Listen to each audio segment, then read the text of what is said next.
Assalamualaikum warahmatullahi wabarakatuh. Selamat bertemu kembali dengan saya Ahmad Sofyan untuk menyampaikan materi ilmu pengetahuan alam di video yang ketiga ini. Mudah-mudahan di video yang ke-1 dan kedua kalian sudah membekalinya dalam bentuk catatan sebagai rangkuman materi yang hanya bisa saya sampaikan melalui video. Oke, sebelum kita mulai materi pembelajaran yang ketiga di video ini, sama-sama kita awali dengan berdoa, bermunajat kepada Allah Subhanahu wa Ta'ala. Semoga apa yang disampaikan di video ini, di sesi ketiga ini, kalian bisa menangkap dan menerima hasil penglihatan dan pendengaran kalian, hasil olah indera kalian. Oke, berdoa menurut agamanya masing-masing dimulai.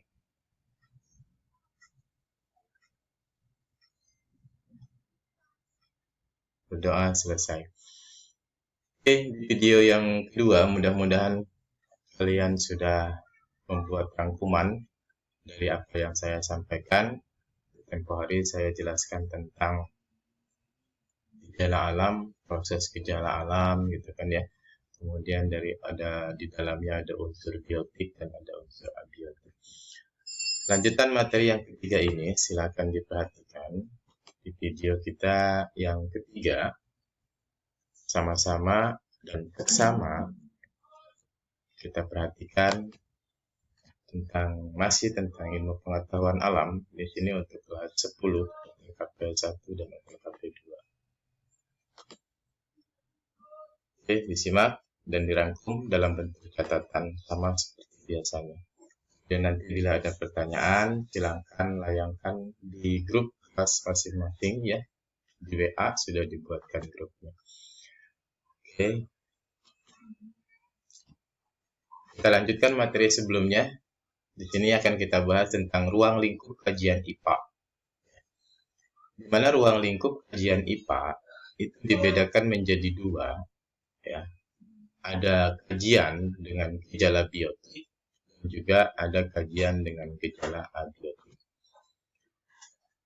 Perlu kalian perhatikan bahwa gejala alam biotik itu merupakan gejala alam ya, yang berkaitan dengan sifat biologis.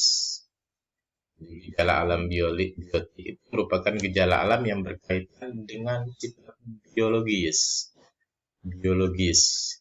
Misalnya bernapas, kemudian tumbuh, berkembang, transport aktif, berkembang biak, dan lain sebagainya. Itu semua sifat-sifat biologis. Ingat lagi bahwa gejala alam biotik merupakan gejala alam yang berkaitan dengan sifat biologis. Misalnya ada bernapas, tumbuh, berkembang, transport aktif, berkembang biak, dan lain sebagainya. Gejala alam biotik ini mencakup gejala kejadian dan gejala kebendaan pada makhluk hidup tentunya, karena biotik, baik itu tumbuhan, hewan, maupun pada diri kita sebagai manusia. Itu merupakan gejala alam biotik. Ya. Di ruang lingkupnya mencakup makhluk hidup, baik tumbuhan, hewan, maupun manusia. Kemudian gejala alam abiotik. Kalau yang tadi biotik yang sudah dijelaskan, kemudian yang kedua di sini adalah gejala alam abiotik. Gejala alam abiotik meliputi gejala perubahan yang berkaitan dengan sifat. Nah, ini gejala alam abiotik ini berkaitan dengan sifat, bukan lagi dengan biologis,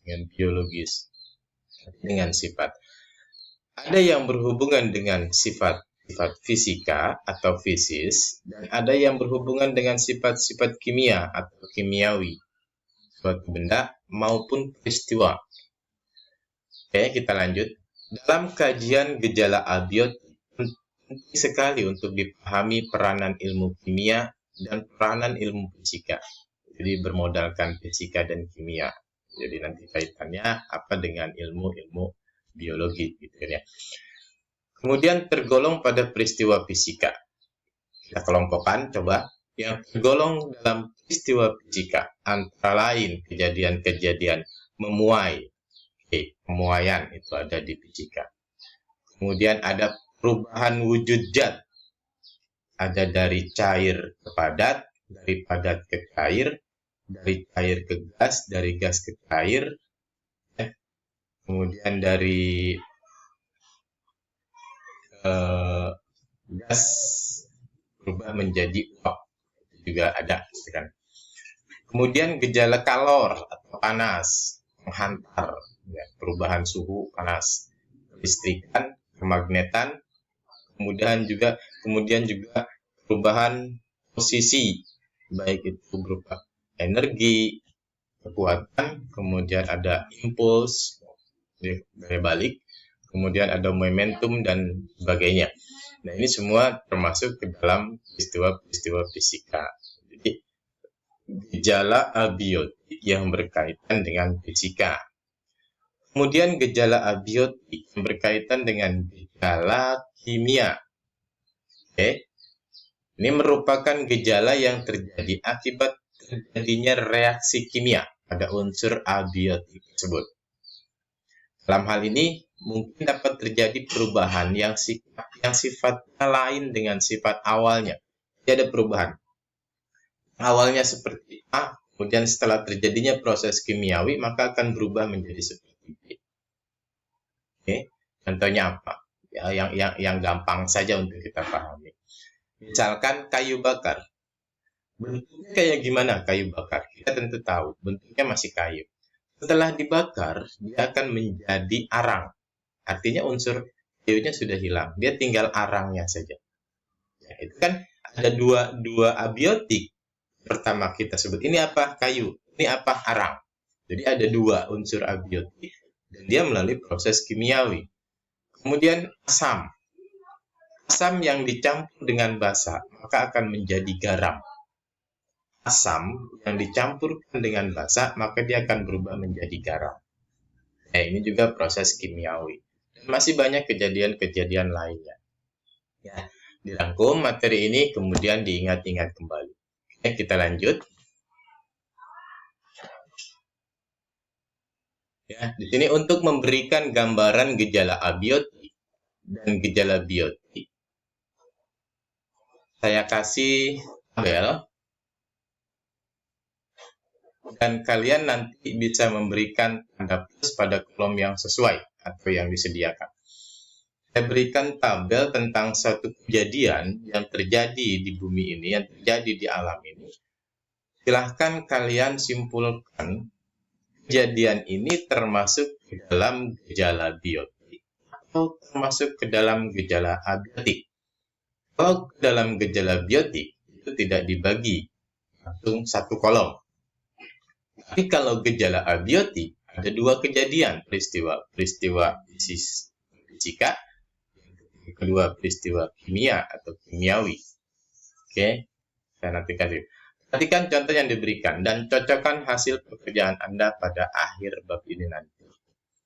Oke, tabel penggolongan gejala biotik dan abiotik. Nanti dalam tabel, silahkan perhatikan kejadian alamnya. Yang diceritakan di tabel tersebut di kolom kedua, dan golongkan kejadian tersebut ke dalam kejadian berikutnya, kejadian setelahnya itu termasuk kejadian biotik atau kejadian abiotik baik fisika maupun kimia. Oke, perhatikan tabelnya. Saya kasih 3 contoh di atas. Di sini ada 15 kejadian alam. Yang pertama, logam dipanasi, mengalami pemuaian, kemudian tumbuh dan berkembang biaknya satu makhluk hidup. Ketiga, kertas dibakar menjadi abu. Yang keempat, menggunakan kaca spion untuk melihat bayangan.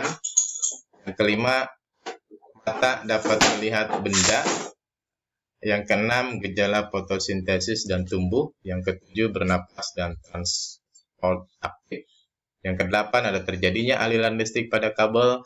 Yang ke-9, perpindahan panas pada logam. Yang ke-10, mengatur pH tanah dengan mencampur kapur. Yang ke-11, sinar matahari memanasi bumi. Ke-12, suasana gerah saat musim kemarau. Yang ke-13, air aki layak diminum. Yang ke-14, terbentuknya kristal garam. Yang ke-15, garam dapur memiliki rasa asin. Oke.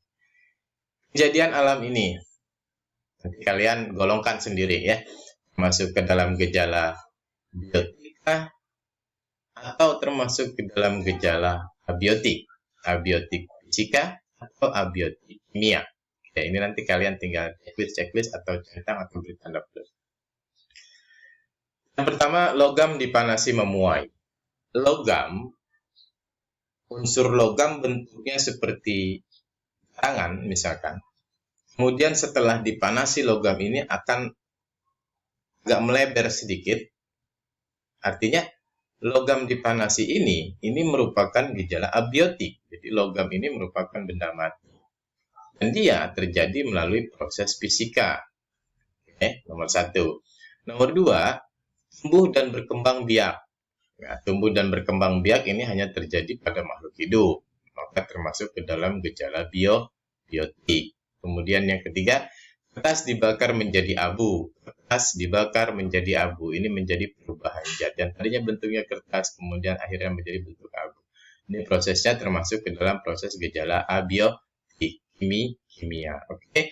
Dari nomor 4 sampai nomor 15, silahkan disalin kembali pada buku kalian, buatkan tabelnya, kemudian kalian centang hasil analisis kalian.